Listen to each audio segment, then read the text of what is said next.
ये कोई खतरा नहीं होगा, क्योंकि सब लोगों ने यही सोचा था कि राजेश ने जो कुछ भी किया था वो सिर्फ ब्लैक डेविल के कहने पर किया था ताकि उसके परिवार की जान बचाई जा सके।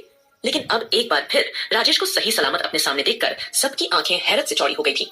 राजेश की इस हरकत पर आस्था काफी घबरा गई थी। उसका दिल और भी तेजी से धड़कने लगा था। वो जोर से चीखी, अंश, मेरा अंश।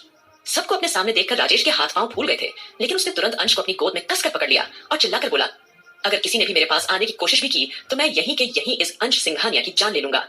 मैं इसे जिंदा नहीं छोड़ूंगा। राजेश के चेहरे पर डरावने से एक्सप्रेशन थे, जैसे वो अंश की जान लेना चाहता हो। मैं इसे जिंदा नहीं छोड़ूंगा, मैं इसे मार डालूंगा।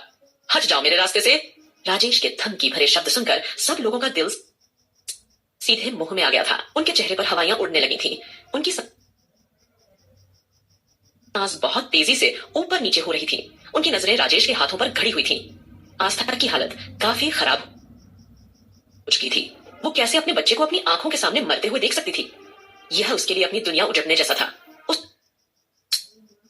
तो सपने में भी नहीं सोचा था कि राजेश एक बार फिर उसके बेटे को नुकसान पहुंचाने की कोशिश करेगा। आस्था चिल्लाना चाहती थी, चीखना चाहती थी, अपने दर्द को बाहर निकालना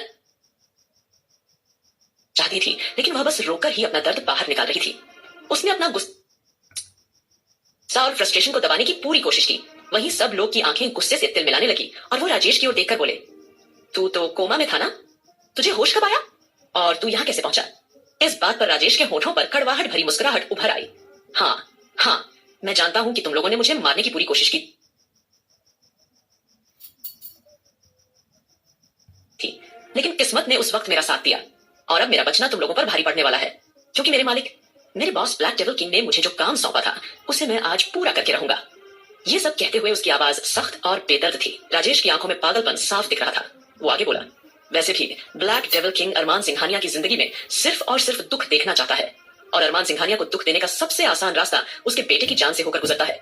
उसके बाद उसकी बीवी, फिर उसका पूरा परिवार, सबको एक एक करके खत्म कर दिया जाएगा। कहते कहते राजेश के होठों पर एक मुस्कान थिरक उठी। राजेश के शब्द सुनते ही सबकी आंखों में उसके लिए नफरत और गुस्सा भर आया। हर किसी का मन कर रहा था कि अभी जाकर उसका गला दबा दें, लेकिन सब पीछे हटे हुए थे, क्योंकि उन्हें डर था कि कहीं राजेश अपने पागलपन में अंश को कोई नुकसान न पहुंचा दे।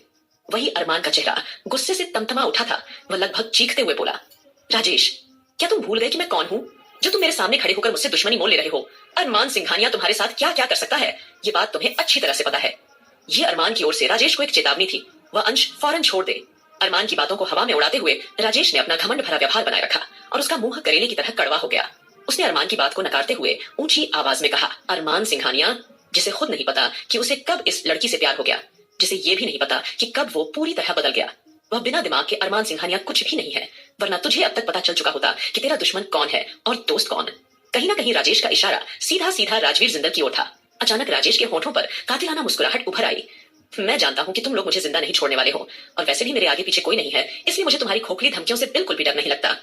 राजेश ने यह बात मुस्कुराते हुए कही, लेकिन उसकी आवाज में तंज और खिल्ली उड़ाने वाली टोन सुनी जा सकती थी। जब सबने राजेश के शब्दों पर गौर किया तो सभी सदस्यों को इस बार और भी तगड़ा झटका लगा था। उन्हें समझ नहीं आ रहा था वह क्या बोले। सभी हैरानी और अविश्वास भरी नजरों से उसे देखते रह गए, क्योंकि सबको यही पता था कि राजेश गांव से आया है और उसका वहां कोई परिवार है। लेकिन सच्चाई ये थी कि वो सिर्फ ब्लैक डेविल किंग का आदमी था।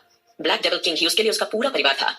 जाहिर था सब समझ चुके थे कि ब्लैक डेविल किंग ने शुरू से ही अरमान पर नजर रखने के लिए राजेश को उनके घर में नौकर बनाकर रखा हुआ था, ताकि अरमान से जुड़ी हर छोटी से बड़ी खबर उसे आसानी से मिलती रहे। राजेश ने अरमान की तरफ देखा, फिर रूखेपन से हंसा।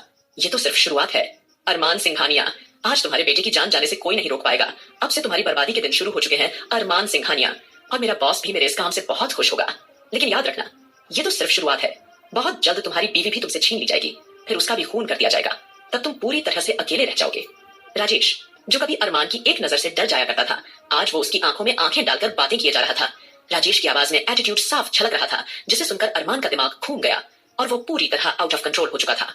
उसके माथे की नसें तक उभर आई थी। अब जैसे ही राजेश की नजर अरमान के खतरनाक एक्सप्रेशन पर पड़ी तो एक पल के लिए राजेश घबरा गया, लेकिन उसका चेहरा अब भी गुस्से से तमतमाया हुआ था।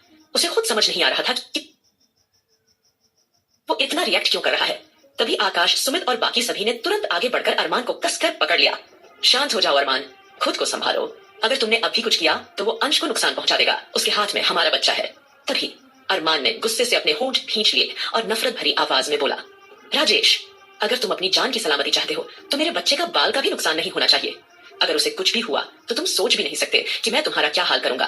तुम्हें अपने जन्म लेने पर भी अफसोस होगा। उसके शब्दों में चेतावनी और धमकी थी। अरमान की आंखों में उस समय सामने वाले को फाड़ खाने का गुस्सा दिखाई दे रहा था। अविनाश भी गुस्से से चिल्लाया, अगर मेरे भांजे को कुछ भी हुआ तो मैं तुम्हारी पूरी दुनिया हिला कर दूंगा। राजेश। सब लोग अलग अलग तरीके से राजेश को समझाने की कोशिश कर रहे थे, लेकिन अंश, वह तो लगातार राजेश की गोद में रोए जा रहा था। उसकी नजरें यहां वहां आस्था को ढूंढ रही थी। उसकी आंखें फैल गई थी। वह उदास सा चेहरा बनाकर आस्था को देखे जा रहा था और इसी उदासी के चलते वह रोने लगा। अंश की नजरें खुद पर महसूस करते ही आस्था को ऐसा लग रहा था मानो उसका बच्चा उसे पुकार रहा हो, मम्मा प्लीज मुझे बचा लो, मम्मा प्लीज कुछ तो करो, मुझे आपके पास आना है। आस्था का दिल जोर जोर से धड़क रहा था। काफी देर उसे देखने के बाद आस्था ने सिर हिलाया। उसके होंठ कांपने लगे थे, लेकिन फिर भी उसने चुप्पी साध के रखी थी। आस्था इस वक्त एकदम हाइपर हो चुकी थी और वो बिल्कुल भी पोलाइट नहीं थी। वह राजेश को तीखी नजरों से घूरते जा रही थी। तभी अचानक आस्था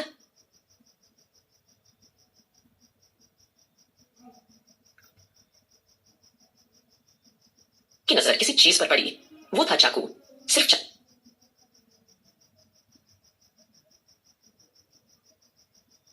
चाकू, वही तेज धार चाकू जिसे वह थोड़ी देर पहले सब्जियां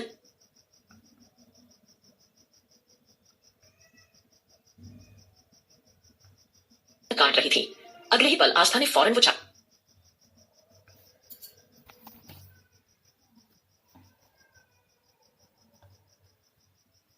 अपने हाथ में उठा लिया था।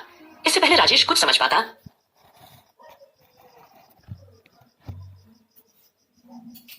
उससे पहले आस्था ने तुरंत उसके उस हाथ पर चाकू से जोरदार वार कर दिया जिस हाथ से उसने अंश को थाम रखा था। आहा! राजेश चीख उठा। दर्द से उसका चेहरा बिगड़ गया। उसी पल आस्था ने एक झटके से अपना होश संभालते हुए अंश को राजेश की गोद से खींचकर अपनी बाहों में भर लिया और अपने बच्चे को सीने से लगाते ही आस्था जोर जोर से फूट फूट कर रोने लगी। जैसे ही आस्था ने राजेश पर हमला किया तो वहां मौजूद सभी लोग पूरी तरह सन्न रह गए थे। किसी को कुछ समझ नहीं आया। अभी अभी यहाँ हुआ क्या था। जब उन्होंने ने अंश को आस्था की गोद में सही सलामत देखा तब जाकर उन्होंने मन ही मन राहत की सांस ली। अगले ही पल अरमान दौड़ता हुआ आगे बढ़ा और उसने राजेश की गर्दन पकड़ ली। आस्था ने जिस चाकू से राजेश के हाथ पर वार किया था, अरमान ने उसी चाकू से राजेश के सीने पर एक के बाद एक कपागप वार करने शुरू कर दिए। गुस्से और दर्द में डूबा हुआ अरमान लगातार 18 से 20 बार वार करता रहा। राजेश के मचाने के बाद भी अरमान का हाथ नहीं रुका। वह लगातार उस पर वार करता रहा। उस वक्त अरमान को देखकर ऐसा लग रहा था जैसे उसके अंदर कोई पिशाच हावी हो गया था। वह बहुत ही डरावना और खूंखार नजर आ रहा था। वहीं आस्था पूरी तरह से कांप रही थी। उसकी हालत देखकर सभी लड़कियां फौरन उसके पास भाग कर आती है, उसे संभालने लगती है।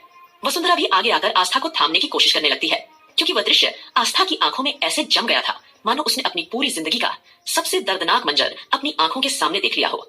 वह मंजर उसकी आंखों के सामने बार बार घूम रहा था, जिस वजह से आस्था का दिल बुरी तरह से कांप रहा था। जब आस्था को यह महसूस हुआ अंश के ऊपर खतरा मंडरा रहा है, उसे वाकई में ऐसा लगा जैसे उससे उसकी दुनिया छीन जाने वाली थी। उधर अविनाश और अबीर दोनों आगे बढ़े। उन्होंने कसकर अरमान का हाथ पकड़ लिया। बस करो अरमान, वो मर चुका है। अविनाश की दमदार आवाज ने अचानक अरमान का ध्यान खींचा। उसकी चेतना कहीं न कहीं लौटती हुई दिखाई दी। अरमान की आंखों में हल्की सी झंझनाहट हुई। अरमान की जलती हुई नजरें अविनाश और अबीर की आंखों में चुभ रही थी। अरमान को इतना एग्रेसिव होता देख सभी लोग डर गए थे। कोई कुछ कहता उससे पहले ही अरमान आस्था और अंश के पास चला गया और अगले ही पल उसने आस्था और अंश को कसकर सीने से लिया और प्यार से अंश के माथे को चूमते हुए उसे निहारने लगा। अरमान का स्पर्श महसूस करते ही आस्था खुद को रोक नहीं पाई और जोर जोर से रोने लगी। जब सब लोगों ने अरमान को इतने प्यार से आस्था और अंश को संभालते हुए देखा तब जाकर सभी सदस्यों को थोड़ी राहत महसूस हुई। सभी ने हल्की मुस्कुराहट के साथ अपने हाथ से अपना मुंह ढक लिया था। थोड़ी देर तक अरमान ने आस्था की भावनाओं को शांत किया, फिर खुद को उनसे अलग करके बिना कुछ कहे चुपचाप वहां से सीधे अपने कमरे की ओर चला गया। आस्था को रोते हुए देखकर सभी लड़कियां एक दूसरे की ओर बेचैनी से देखने लगी और अरमान के वहां से जाने के बाद सभी लड़कियां एक बार फिर आस्था को संभालने लगी, फिर उसे जल्दी से पानी पिलाते हुए दिलासा देने लगी। वही आहान तुरंत आगे आया और वीर के सामने जाकर खड़ा हो गया। उसके उलझन भरे चेहरे पर अफसोस और सॉरी वाले एक्सप्रेशन थे। उसने कहा, आई एम सॉरी वीर, मैं तुमसे माफी चाहता हूँ। मुझे लगा कि कहीं तुमने अंश के साथ कुछ उल्टा सीधा तो नहीं कर दिया हो और इसी वहम के चलते मैंने तुम पर हाथ उठा दिया था। अगर तुम चाहो तो मुझ पर वापस हाथ उठा सकते हो। उसने वीर के सामने गंभीरता से अफसोस जताया। वीर को उसकी आवाज में उसकी बेचैनी साफ समझ में आ रही थी। अगले ही पल वह तुरंत आगे बढ़ा और आहान को गले से लगा लिया और उसकी पीठ थपथपाई। मैं जानता हूं कि मैंने अपनी जिंदगी में बहुत गलत काम किए हैं, जिस वजह से आप सभी लोगों के लिए मुझ पर भरोसा करना बिल्कुल भी आसान नहीं है। लेकिन मेरी बात पर यकीन करो, मैं अब पहले से काफी बदल चुका हूँ। मैं अब पूरी कोशिश करूंगा कि आप लोग मुझे भी अपने परिवार के सदस्य के रूप में स्वीकार करें। अभी आप लोगों के मन में मेरे इरादों को लेकर शक है, लेकिन मैं वादा करता हूँ बहुत जल्द मैं अपनी मेहनत से आप सभी घर वालों का दिल जीत लूंगा। वीर ने विश्वास दिलाते हुए कहा, जिसे सुनकर दादाजी और अभिमान जी की आंखों में खुशी के आंसू आ गए थे। वीर ने फिर दादाजी और अभिमान जी के सामने सिर झुकाकर उनका आशीर्वाद लिया। अभिमान जी ने भी आगे बढ़कर उसे गले से लगा लिया। अभिमान जी के दिमाग में कुछ आया और उनके चेहरे की चमक फीकी पड़ गई। वह दादाजी के सामने हाथ जोड़ते हुए बोले, मुझे माफ कर दीजिएगा बाबूजी, मेरी एक बेवकूफी की वजह से इतना सब कुछ बर्बाद हो गया। पता नहीं मेरा बच्चा मुझसे कभी ठीक से बात कर पाएगा या नहीं। दादाजी ने उनका इशारा समझा और टॉपिक चेंज कर दिया। अरे बेटा शांत हो जाओ, अभी अभी इतनी बड़ी मुसीबत आकर टल गई है। ये सोचो, अंत भला तो सब भला। ये कहकर दादाजी ने सभी को शांत किया और कुछ सोचते हुए अंदर चले गए। इधर आस्था ने अब तक खुद को थोड़ा बहुत संभाल लिया था, लेकिन उसने अंश को अभी भी अपने सीने से चिपका कर रखा हुआ था। वो एक पल के लिए भी उसे खुद से दूर करने की हिम्मत नहीं कर पा रही थी। उसे लग रहा था कि अगर उसने अंश को एक पल के लिए भी अकेला छोड़ा तो अगले ही पल उसके साथ कुछ न कुछ बुरा हो जाएगा। इस ख्याल से ही आस्था का दिल चीर रहा था। आगे क्या होगा